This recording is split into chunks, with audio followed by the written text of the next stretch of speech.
Hello everyone, welcome aboard to another episode of the American Rail Club. It is your host, conductor, and founder of this YouTube channel, Demetrius Villa. And I have some pretty exciting news to come ahead and share with you guys, if you've not have heard. So while the US is still climbing aboard the concept of high-speed rail, China is already a great leap forward.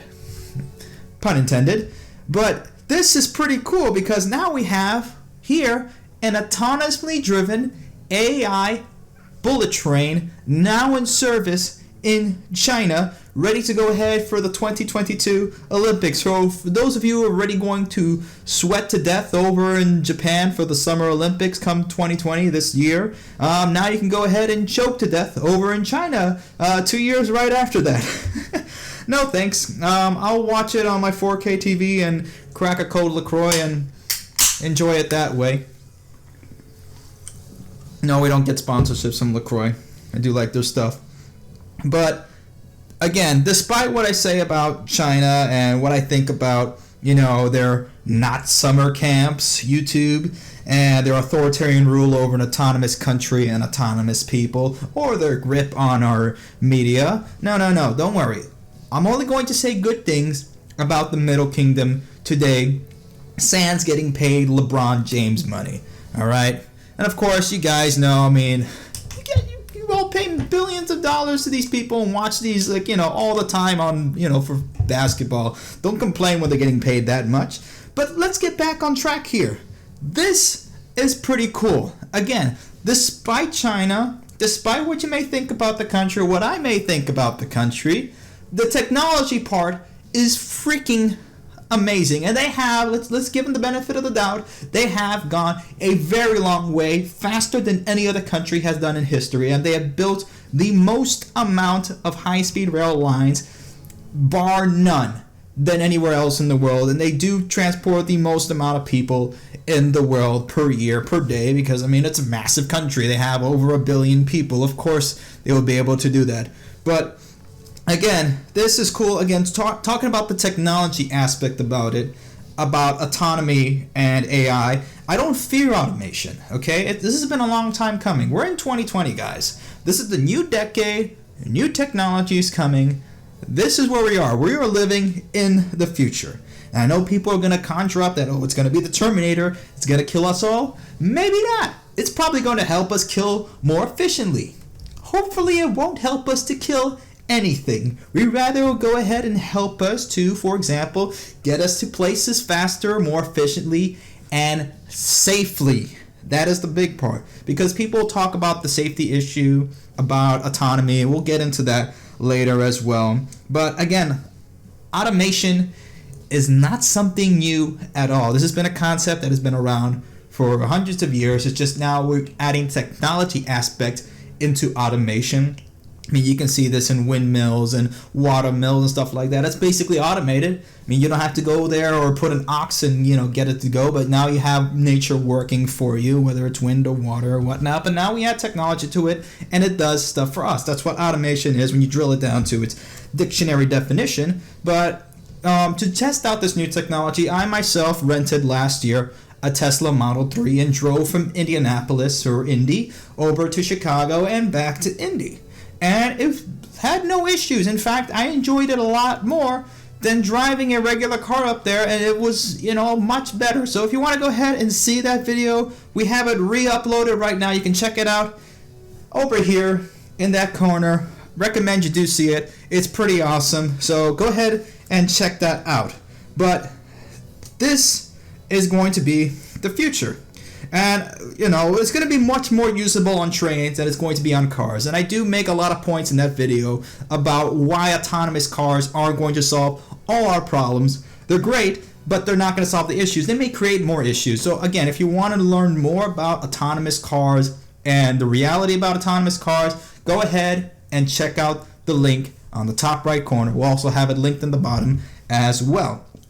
But the reasons why trains have been using automation a lot longer than cars, actually, and I bit this in another video, and again, I'll link this one too as well on a documentary of the future of trains, that back in the 1920s or so at a World's Fair, I believe, if I recall correctly, Great Britain actually went ahead and made a train that was controlled by corkscrews that would modulate speed to get people in out of a station. It would always be a moving train, and then once it got out of the station, the corkscrews would change in size, or changing in perspective of the train, and it would accelerate it. So again, it's changing the gearing of it and making it move faster. But automation has been far more used on trains. I mean, remember in the 80s with the Miami People Mover, that's still in use today, and a whole bunch of other people movers and metro movers around the United States and around the world.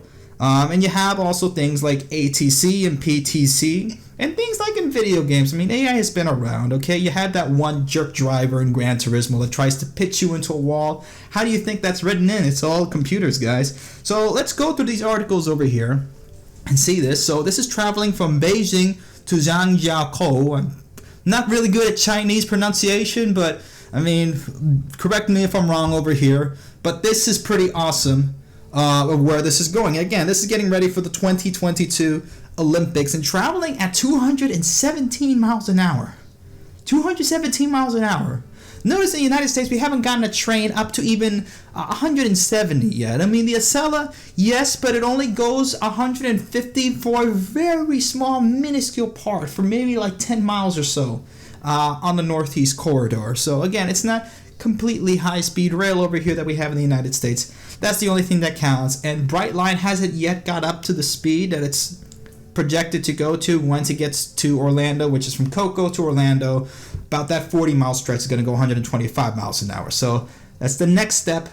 But again, China has gotten so far ahead in just a span of 15 years. Okay, from 2008 on to now, it has just completely beat us to the punch. I mean, badly beat at us and probably cut off our heads at this point when it comes to high-speed rail and the competition for that. And we have a lot to catch up to in terms of a whole bunch of things. If you want to even take it from a national security perspective, yeah, you could definitely take it from there. So this is insane. It's all connected with 5G and stuff like that as well. So maybe you'll get microwaved on the train, according to some people who are against 5G. But, getting microwaved from the sun, guys. Relax. So this has been making its rounds all over the news. This is on Hypebeast as well. This is a very pretty picture about it as well. I hope that's snow. You never know in China. But again, onboard features include cabins that have storage areas for winter sports equipment, seats equipped with 5G touchscreen control panels. That's pretty cool. Real-time safety sensors and more. And then China's very big on facial recognition. Look at that. That's pretty cool. Facial recognition is a big thing in China because, of course, they have a social credit system. So to make sure that people are getting on and to check them, and of course they may use it for their own other things as well. But it's China. But you can't argue with the facts. They got a train that's autonomous, and we don't even have a train that goes 150 miles an hour consistently. There's the big disconnect that we have in that sense in this country. So China hasn't been new to autonomous trains. In fact, this wasn't their first autonomous train. This is the first autonomous high-speed rail train in the world now in service, but they actually had a train before, and this is called the Autonomous Rapid Rail Transit, or ART, but I mean it's got two R's, so ART, and it looks like a piece of art on it. I mean, it's contemporary art. You can't really critique contemporary art. You can say whatever way it is, but now it looks all right for this. But technically, this is not a train. This is actually a bus. So it is an autonomous bus. It looks like a train, so it's kind of bus rapid transit in a sense, but it's driverless. So it has combinations of LiDAR and laser and cameras and whatever else it has on it. And it also has catenaries to actually go ahead and charge at certain points and keep itself going without the whole entire route being held up with catenaries, which is something that we could easily do in the United States for those that complain about, visual environment of having those, all these lines over here is going to make our city ugly and we can't have that. Well, there you go. There you go. That's the solution has been solved for a whole long time already, for decades now. It's just now being used in place. We can bring it over here. So cool thing about this, it's lithium titanite batteries. So it's obviously using capacitors because batteries at this point will be too heavy for it and not enough to really get it moving. So if you guys know the difference between capacitors and batteries or have taken electrical physics, you would know the difference that capacitors are really for more short-term but higher voltage use. So this is exactly what it's using. So pretty cool. And again, there's another article that came out as well in Milwaukee. If those of you are familiar with Milwaukee, they just came out with the Hop, which is their own, coming back now, is a light rail transit system on trains. And we had a correspondent of the American Rail Club, Ruben, go over there and try it out as well. So, I mean, it's been pretty nice to see, people going around and enjoying it. So this is an article, funny enough, from Milwaukee that was talking about the next big leap for the Hop. That's what the transit system is going in. They're also having another year that you can go for free on the Hop. So if you live in Milwaukee or near the Milwaukee area, go ahead and test it out. I hear that it's pretty nice to go on. So again, they've been testing this train all over the place. You can see how it looks over here when it moves. I think it's kind of silly that it's click to expand to full page. Can we expand this to the full page? Yes, we can.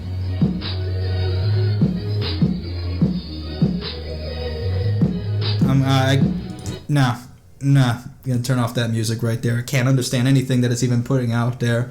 No, Chinese and Japanese are not the same. How many times do I have to tell people that? But look at this. This is pretty cool.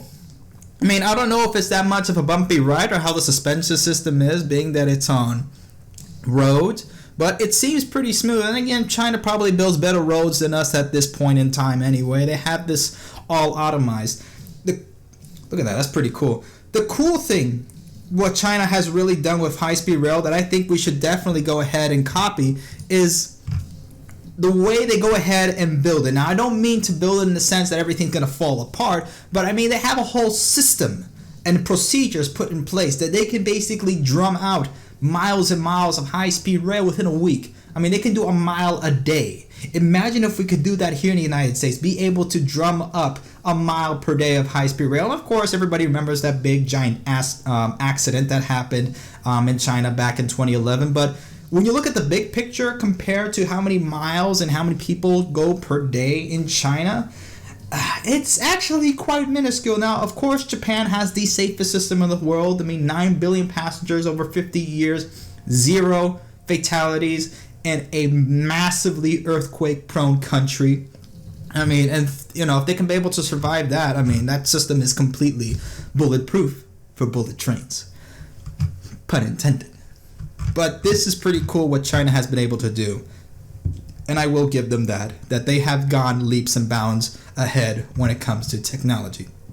Now, again, to build a whole entire road for this, maybe cheaper to just go ahead and build rail. I've seen some in France that have it where the grass is right there on the track as well, so it seamlessly folds into the environment. It looks very, very cool, and it looks very environmentally friendly. This, again, you could put autonomy for everything. It's a lot easier for rails because it only has one direction. It's either forwards or backwards, and the only thing that the system is doing is modulating speed so it doesn't go too fast around a corner, and you have the accident that happened on Amtrak Cascade with near Seattle, where it went off the tracks because it didn't have PTC in that section, and the driver's fault, well, he either fell asleep or whatnot. I don't quite recall the exact, but it was definitely a driver fault. Now again, there's more articles here about China's and their self-driving train. And again, this is nothing new, of course, to China because they say themselves that they have, their 4 great inventions, which basically what China is doing is putting in place the stuff that has been around for years and that we've had here in the United States as well. Maybe some of these things we've kind of invented in a sense, but we haven't implemented them. China has implemented them. And I would say, of course, it's a China Daily. This is, CCP propaganda. But it's not, say, 4 great new inventions. The difference is that they're implementing it. Because there's the big difference. You see, Kodak invented the digital camera. But do you see Kodak digital cameras everywhere? No, I use a Canon, I use a Sony. No Kodak. Kodak is dead. And America's going to be dead if we don't go ahead and implement our own systems. That's what we got to do. Everybody else is doing it.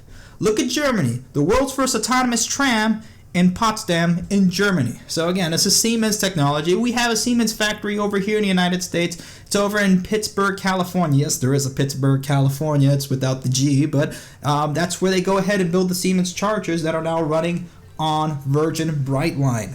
So this stuff that we have access to, we have this here.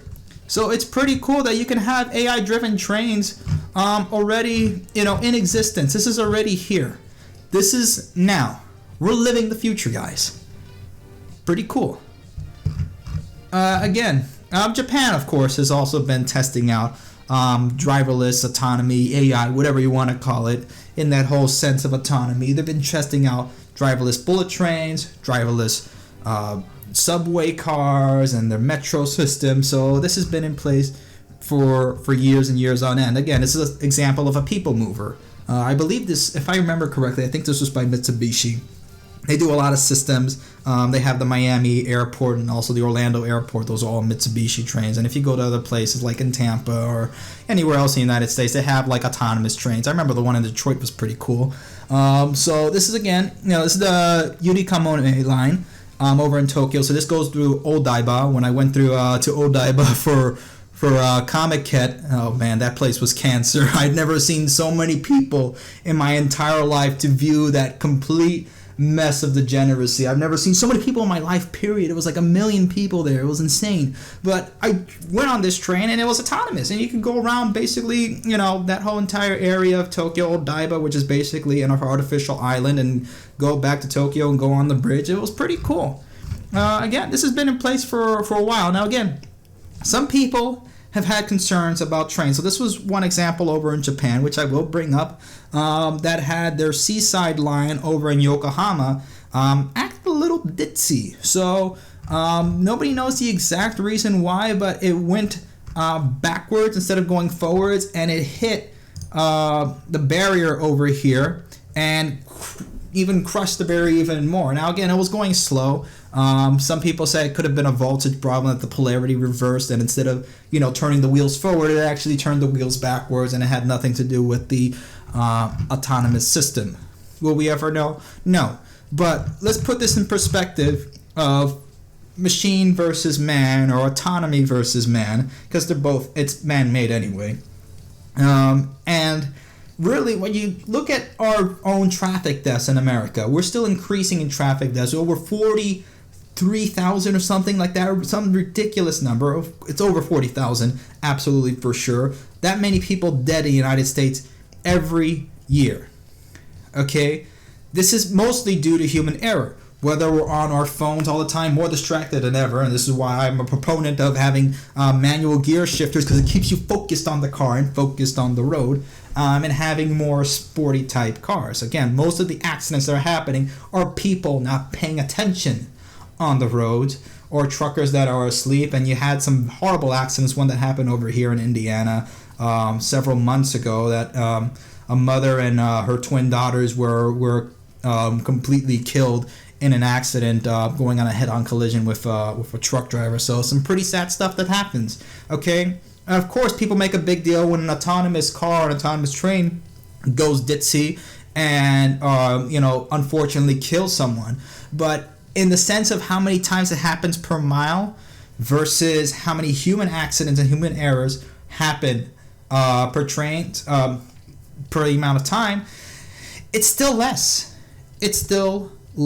So it's still safer to be on there, and Japan has been testing it more and more. Of course, they'll be having a human driver on there, because in the Japanese sense, you should always have a human element put into something that's autonomous, and have that human touch in case something goes wrong, or if something is going wrong, to be corrected. So they're not taking the driver out of it completely, but they're having at least one person there to go ahead and correct it. So this is on the Yamanote line, the line that circles around the metropolitan area of Tokyo, which is a very, very busy line. It's probably the busiest line in Tokyo. I've ridden upon it.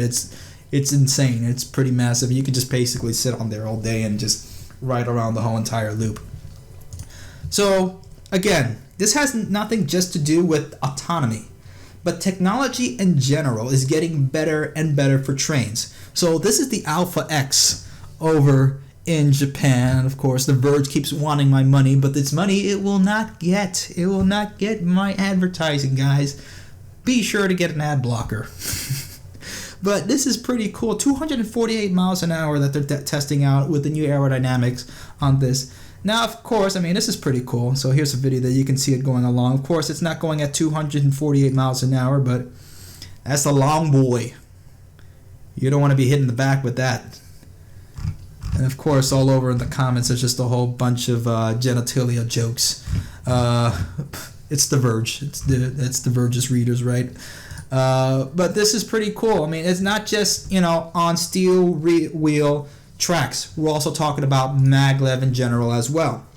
Take the SC Maglev. This is the fastest train in the world. Not currently in operation, but yes, you can go to Japan and ride it, and it will be in operation and testing for public use during the 2020 Olympics. So if you are over in Japan, that's probably the only reason why I'll probably go over there. It's just I'll go ahead and go on the train and then just sit myself in a hotel room hundreds of miles away from Tokyo and just watch on the 4K screen the Olympics. But this is pretty insane. This goes close to 370 miles an hour. It could probably reach 400 very easily. Again, this is why I say the Hyperloop is not going to be used at all. It's going to fail. This is already here. Okay, this thing could probably reach 500 miles an hour very easily and also sit thousands of passengers per one train, not in tiny little stupid pods, because it is stupid, and personal rapid transit has not caught on because it is not solving the issue of moving the amount of passengers that it has to be. But that's a plan for another video. This is also something, if you notice, this is not just being planned for Japan. This is also being planned for the United States.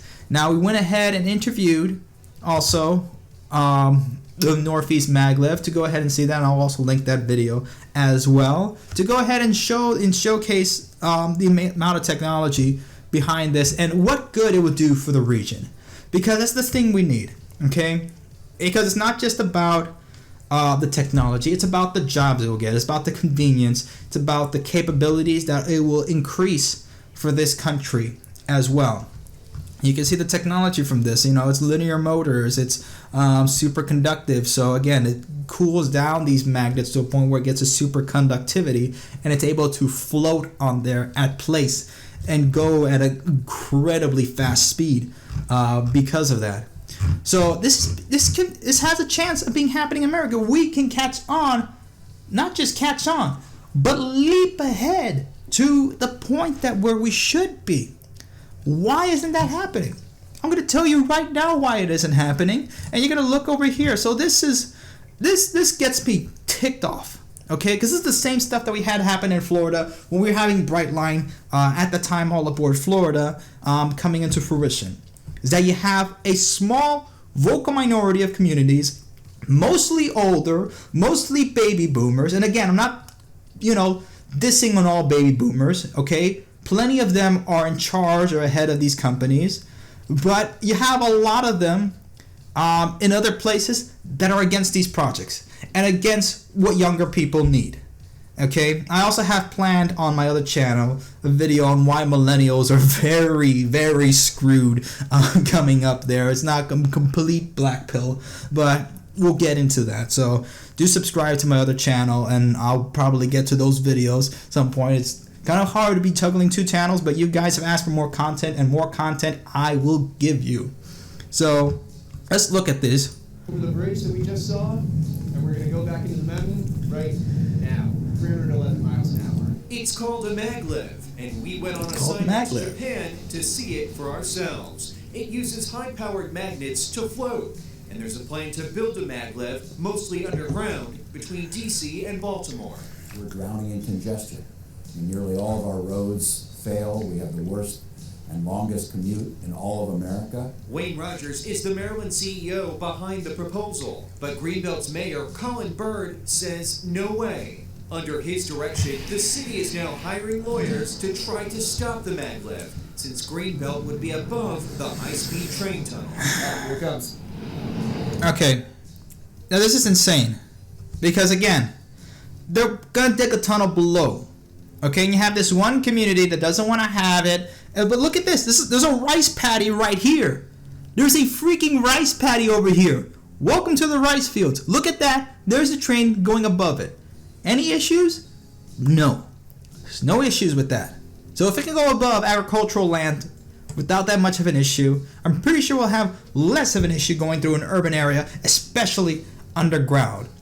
And since it's very stable, again, it's not touching anything.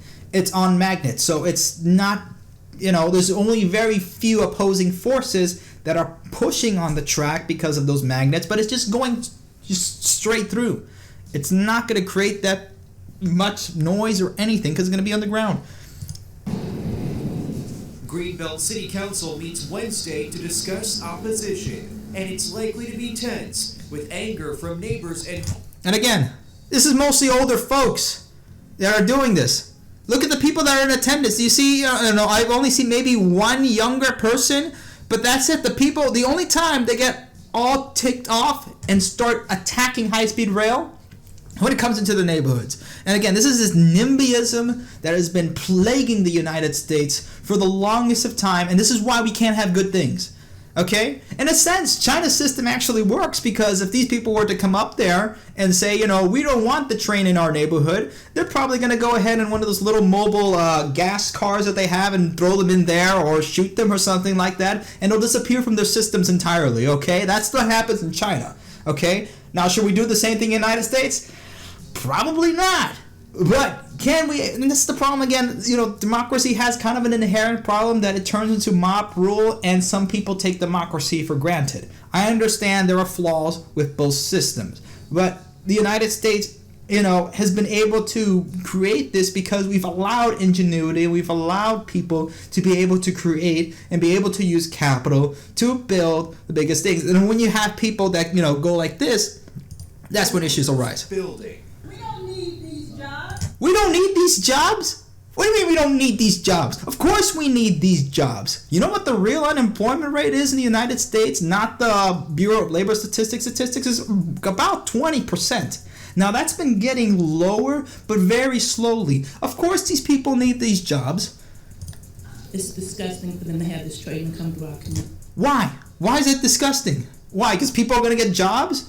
Because, people may come and, be able to afford a house because they'll have a nice paying job in construction? Oh, wow. Disgusting. We can't have jobs. Those youngings having jobs. Ugh, no. No one asked us. No one asked. And we now know that August is when we're expecting the decision on whether the maglev is approved or denied. Green Has been, it will be August of this year. So if you guys do live in the Maryland area, I will be also covering this as well, along with the Hyperloop fiasco over in Ohio, because that's a complete sham that's going on. But this is insane. Bauer-Buis, president of the NAACP branch in Prince George's County, told the crowd as tempers rose they didn't understand the benefits of a proposed DC to Baltimore. I would be upset just like him. How? Just like this one that we saw for our... And again, this has nothing to do with race because this guy is black. And again, I don't say African American because I lived in a mostly black community back in Miami. It was over 40% black, and people were from Haiti or Jamaica or from Cuba or wherever else, okay? That's the area where I lived, okay? So, I respect everybody, all right? And again, this has nothing to do with race. It has to do with ignorance on the facts and NIMBYism, okay? That transcends race and everything else, okay? And it's, this ignorance that we need stuff for the country. I think it has a lot more to do with age, to be honest, because, again, you don't see younger black folk going on here and going ahead and supporting this. You see a lot of older ones, older white people or older black people, doesn't matter which race, but they're older folks that are attacking this system. Look, it's probably what's happening. As tempers rose, they didn't understand the benefits of a proposed DC to Baltimore maglev. A train that uses magnets to levitate, just like this one that we saw NAACP hosted this meeting to talk about the next 40 years. The group supports the Maglev because of the thousands of construction jobs it would bring. Exactly. Okay? Exactly, especially the NAACP, which has been vying to bring more jobs for African American and for black people in the United States. I mean, this is a plan that would help everybody, whether you're white, black, Hispanic, Asian, or whatever it is. Okay? If you're American, you can be able to get jobs. This is a good way to do it. Okay? And it's just sad. Again, we saw how incredible it is. And this is something that we can be able to have. Now, I did look up Prince George's County, and again, looking at here, it has nothing to do with party either. Because, wow, look at them. They're all basically Democrat. They haven't had a Republican county executive since Lawrence Hogan in 1982. So since 1982, this county has been completely Democrat. Their entire city council are all Democrats. So again, it has nothing to do with parties, and I think both parties are trash at this point. They don't represent any normal American views. I mean, they're all for either destroying American jobs and outsourcing them, or giving them to people that, to bring them in this country like the Koch brothers do, and basically use a form of wage slavery to keep people down, or the Democrats that have no freaking clue what they're doing. So both Republicans and Democrats don't really care about this country anymore. But again, looking at Bowie County, the city of Bowie, which is the largest county in Prince George's County in Maryland, they do very well. So again, the median age is older than most of Maryland. It's 42 versus 38. And they make a pretty good household income, $112,000 compared to $80,000 for most of the state of Maryland. And their property values are also pretty high as well. You look at the condo, median house and condo value, again, pretty high, especially for a black community. I mean, this is very good in terms of the United States, of what we've done to this community. It's pretty good. They've done very well for themselves. I mean, very little murders, only one in 2018. Okay, robberies and everything is all better than the average of the United States. It's pretty good. So again, it has nothing to do with race. Has nothing to do with any of that. It mostly has to do, I guess, I don't know, from what we've seen, especially in Florida with the Treasure Coast attacking all over Florida. It's not all old people, but it has a lot to do with NIMBYism, follows along with age, and that also increases as well. Not on my lawn, or get off my lawn, or not in my backyard. It kind of follows that trend. And again, it's pretty sad. And it's not just me saying it. It is not just me. This is the Washington Rag, or the Washington Post. Funny enough, and when you go to the comments below, I mean, this is a pretty nice area. Okay, this is a nice and clean area. Okay, this is not a ghetto. This is a nice, clean area. Okay, doing very well for themselves. Okay, why would they not want a train that's going to give jobs to other people who do not have that opportunity? Okay, that maybe can be able to get that opportunity. It's more in it for what's in it for me. If I'm not getting a station, then I don't want it. Okay, and having these stop the maglev trains in their backyard. But funny enough, look at the comments. I mean, the comments are on agreement with what I'm saying, so it's not just me. Okay, that's right, America. Let's show the world why our infrastructure is being surpassed by the rest of the world. Hey guys, we have new technology that will improve our aging infrastructure and provide newer, faster ways to travel. Response: what's in it for me? Okay, and all these old things. If the city of Boston survived the Big Dig, little old Greenbelt Maryland will be just fine. The typical DC area NIMBY mindset. I'm not going to benefit, so why should anyone else? It's really amazing that any highways, train lines, or airport have been built in the area at all. The concept of public good seems to be a completely foreign concept.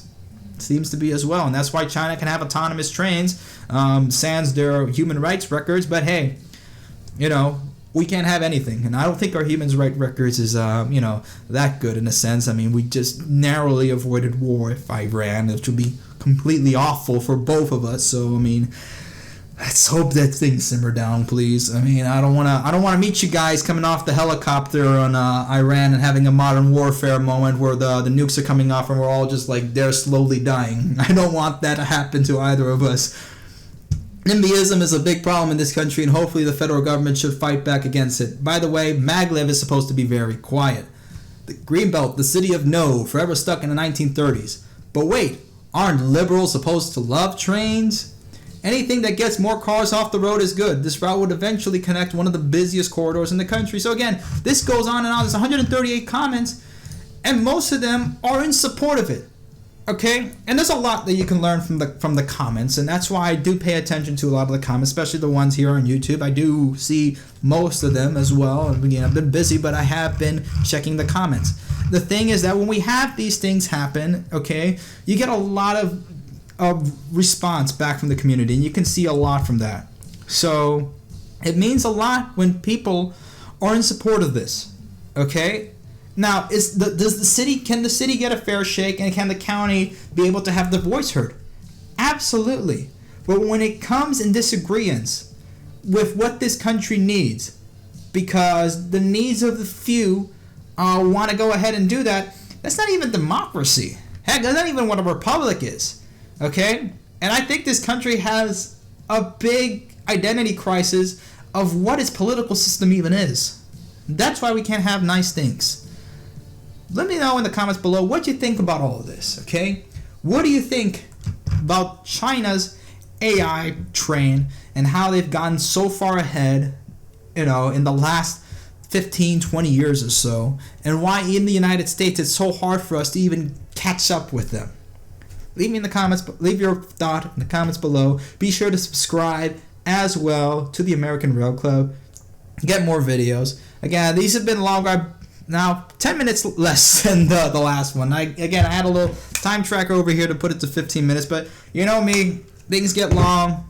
That's what it is. That's why I put on some nice music over there. I mean, let me know if you guys like the music. I know some people don't like it, but I put it as low as it could be, so it doesn't get in the heads of anybody else that is trying to listen to what I'm saying.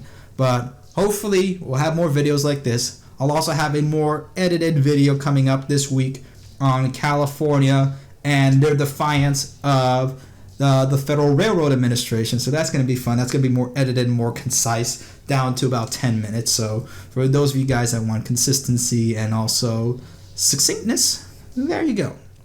Let me know what you think. Also be sure to like this video. I probably should have said that in the middle of the video or the beginning of the video, but things will learn. I got carried away with this, but that's how it is. Thank you all for being on board. We hope you enjoy the ride. We'll see you all next time.